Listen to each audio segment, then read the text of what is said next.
Hi, good evening everybody. My name is Maryke. I'm the physiotherapist from sportsinjuryphysio.com, where you can get online physiotherapy treatment via Skype or any other video call app that you want to use. So tonight's topic is strength training for cyclists, and I'm going to cover 4 points during this session. We're going to look at the role that it plays in injury prevention. Then we're going to look at how it helps to enhance performance. What your approach to strength training should be. How should you go about it? How do you plan your sessions, and how do you plan your training sessions? And then I'll walk you through an example program of one of the research studies that I read, just to give you an idea of how they structured it and how it worked for them. Now, if you're new to the live streams, remember, if you've got any questions, pop them in the comments. And if you're watching this on replay and you've got comments then or questions, then you're welcome to either message me or I'll answer them if you ask them, especially if you tag me in them. I'll find them easier. Good. So let's first look at injury prevention and cycling. Now, you know, when I talk about running, I'm always going on about strength training and how you really should be doing it. Strength training in cycling does not actually prevent any injuries, and that's because cycling is a very low impact sport and you've got a very controlled cyclical movement that you're doing with your legs. So the injuries in cycling comes mostly from overuse, so upping your training too much or pushing a high gear all of the time, or the bike setup as well. That's very important for that, but that's a topic for another session. So strength training does not prevent injuries in cycling. What I will say though is, if you're a cyclist and you find yourself in the gym, it's really worth doing some strength training for your upper body in the muscles that oppose the cycling position. So if you think of being in that bent over position the whole time, when I see cyclists in their 50s and 60s, they're often shaped in that position. So there's no research behind this. This is just my own common sense that says this, that if you could do some work that you strengthen the muscles that helps to support your posture, so your back muscles, your lats, those type of things in good positions, that may prevent you from getting very poor posture from cycling when you're older. But that's just my own idea. Okay, so then performance. Does it actually enhance performance? The answer to that is yes. Now, in the olden days, they used to think that if you're doing endurance sports, you should stay away from any strength training or explosive training because the two work against each other. But now the research is showing that that's not the case. If you can actually enhance your performance. Any endurance athlete can enhance their performance through doing strength training. And this is not just cyclists. They looked at research for triathletes as well, running, cross-country skiing, anything like that. You can actually help your performance. And they think it's due to several reasons, not just one. One of the things that happens is you get different types of muscle fibers that is better at creating force. Your VO2 max, now it's not the total VO2 max, that it's something called the incremental VO2 max. That's not my strong point. I read it all and went, well, I don't really need to understand that so much. All you need to know is it does help your performance. But of course, there are certain things that you have to have in your strength training program to actually allow it to help your performance. When it comes to performance, it's not a case of just any old strength training will do. The first important thing is that you have to periodize your training. Now, if you're serious about training of any sorts, be that running, cycling, triathlon, anything like that, you should have learned by now about periodization of your training year. And basically what that means is, roughly speaking, the simplest periodization plan is that you have 4 phases in your year. The one is where you just do your base training. So that's usually where you want to fit your strength training, the biggest volume of it in there, and you want to work on actually getting some muscle bulk during that stage. As you then enter the second phase, which is towards the competition phase, you want to decrease the volume of the strength training, because now your cycling training volume is going to go up and the intensity of the cycling training is going to go up. So if you're pushing your strength training volume as well as your cycling volume at that point, you're actually going to head for injury because you're going to overtrain. So during that phase, you bring the volume of the strength training down, cycling intensity is going up. And then when you get to your high performance, so your competition point where you're actually competing, at that point you really want to just be doing maintenance doses of strength training to not lose your strength, but you're not upping anything. So at that point it's really high intensity, so really high loads, but not many repetitions. And then the fourth phase is your active recovery. So that means you pull back, you're not doing any heavy training of any sorts, you're just really doing things that you enjoy, light training. And then it all starts again. Now, of course, if you're somebody who do more than one serious race in a year, you may have that those phases go much quicker than if it's just one phase that you're doing. So you could peak twice in the year. And that's why any of these programs that I discuss, they're not set in stone. They're always, this is kind of the theory. Now go and look at your year and see how you apply it to yourself. So periodization is the most important thing that you have to understand first. Then the second bit is that you've got to work the muscles that you use for cycling. A big concern for cyclists is often that they don't want to become heavy, because if you're heavy, then it's harder to carry your weight over time or over distance. So obviously your times come down. But what the research is showing is that that's not actually the case when you do strength training right, because what happens is your power to weight ratio changes. So yes, you may be heavier, but you're also stronger in your muscles. So actually your speed increases, your performance increases, because you're better able to perform then. So don't worry about muscle gain or weight gain at that point, because your power also increases. So the muscles you need for cycling, the main ones are your glutes, your quads, hamstrings to an extent, and definitely the calf muscles. So those four groups have to be included in what you do.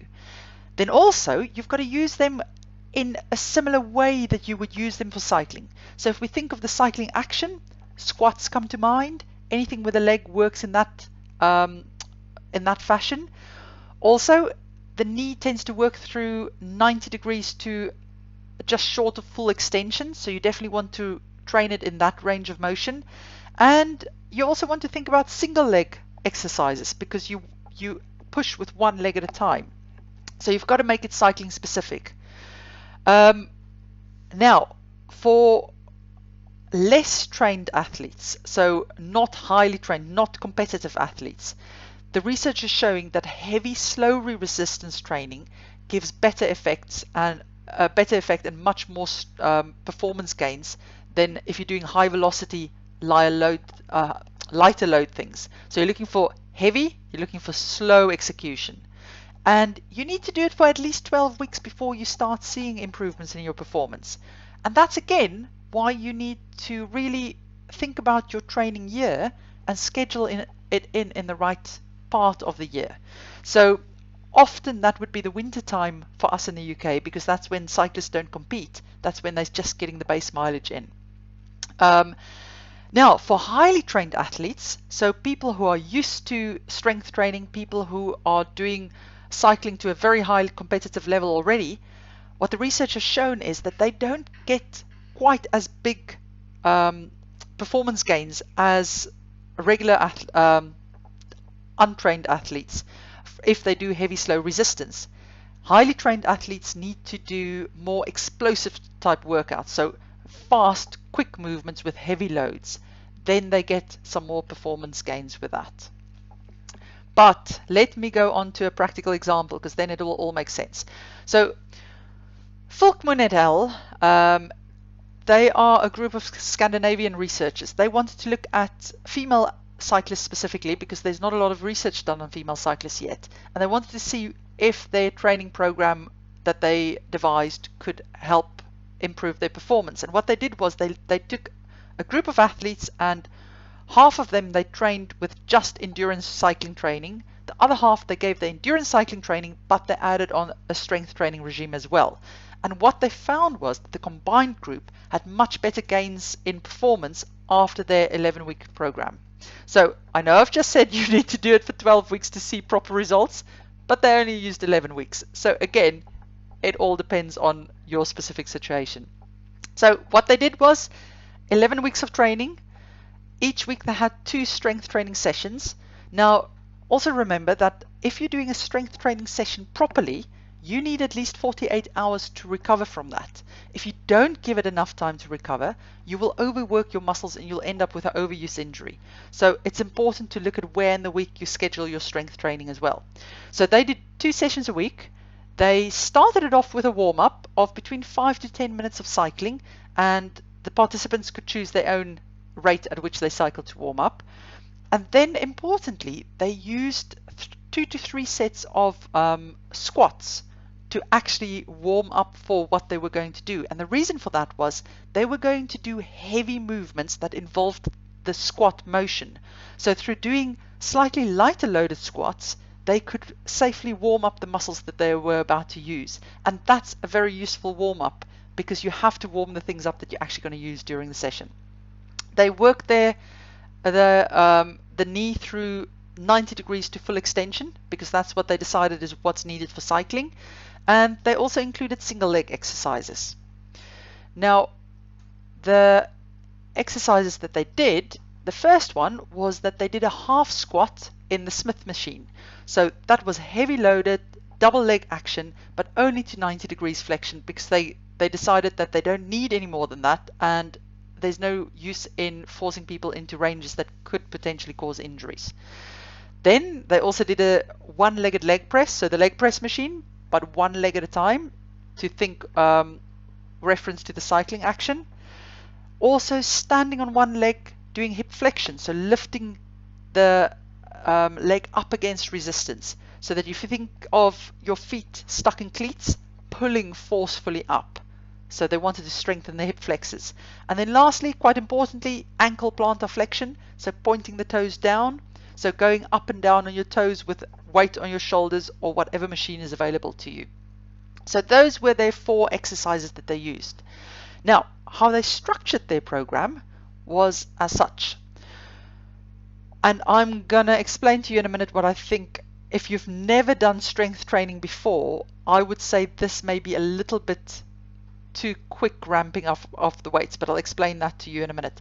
So you'll notice that I've got 10 RM, 6 RM, 8 RM on there. What the RM stands for is repetition max. So if you want to know what weight to use, then when we talk about repetition max, 10 repetition max means that you're using a weight that only allows you to do 10 repetitions and then the muscle is tired. So the muscle is totally fatigued after 10 reps. If we're talking about a 6 RM, then it means that you can only do 6 repetitions. You have nothing left in the tank after the 6th one. And that's an easy way to decide what type of weight you've got to use, because as you get stronger, a different weight will give you a 10 RM than 2 weeks ago. So for the first 3 weeks, they used, during session 1 of the week, they used a weight that they could do 10 repetitions with, then they were tired. And the second session of the week, they used a weight that could only allow them 6 repetitions. So always the first session in the week was slightly easier, second session was slightly harder. Now, within that 3-week period, they may have increased the weight the actual weight that they used, because as they got stronger, it may be that they first used 20 kilos to do a leg press. And then suddenly week 2, they realized that, oh, wait a second, I can now do 12 repetitions with the 20 kilo. That would have meant that they had to increase the 20 kilos a little bit higher to keep it at a 10 rep max. I hope that makes sense. The second thing you'll notice is that every 3 weeks, they upped the intensity, in that they were, during the first week, they allowed a weight that they could do 10 reps with. By the 7 to 11 week, the maximum number of repetitions that they were able to do was 6 to 4 or 4 to 6 repetitions. So that's a really heavy weight. You've got to allow enough recovery time between those periods as well. And how much recovery time you need between your sets will again depend on your fitness and how much you've trained. So usually, if you're not used to strength training, it's better to start with actually a 12 rep max weight, up even a 15 rep max weight, and then allow yourself anything between 1 to 2 minutes rest between your sets. Because as you get fitter, you need less recovery time, but at the beginning you may need more. So say for instance you've done strength training for 6 months to a year, you may get away with following this program and only allowing about a minute to 2 minutes rest in between those sets. But always go according to what you feel. It's okay to feel the next day, oh, my muscles are quite tender, I've worked them hard. But it's not okay if you're still that sore by the next time that you've got to train. Okay, then you need to take things a little bit easier. Yes, so that's basically it. So in summary, strength training does not prevent injuries for cyclists. It can only help performance. The big things that causes injuries in cycling is if you do overuse injuries, so overtraining, or your bike fit's not right. Strength training for cyclists to get performance enhancement, it has to use heavy weights, and you've got to use the muscles that you use for cycling in a way that you would use them during the cycling action. Good. Let me know if you've got any questions. If you have any injuries that you need any help with, you're welcome to consult me via Skype, and I'll put a link to that in the description of this video. Yeah, have a good evening. Take care.